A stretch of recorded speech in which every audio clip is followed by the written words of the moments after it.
L-avukati li rappresentaw l-ex fabrika ta' tessuti Leisure Clothing u d-diretturi tagħha Bin Han u Jialyu informaw lil qorti kostituzzjonali li l-klijenti tagħhom kienu diġà nstabu ħatja u kastigati fi proċeduri identiċi li saru fl-2017 iżda li dwarhom ma setgħu jinstabu l-ebda records.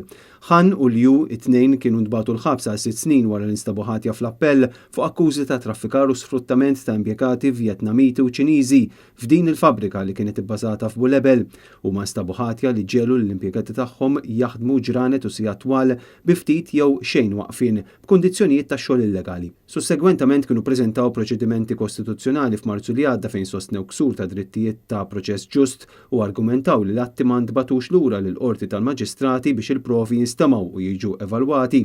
Issa f'rikorsi li segwa dan kollu li tressa il-ħamis mill-avukati Jose Herrera, Pio Valletta, Jason Azzopardi u Terisco Modini Kakija sostnew li l-istess fatti li kienu waslu għal kundanna kriminali kienu suġġett ta' proċeduri oħra.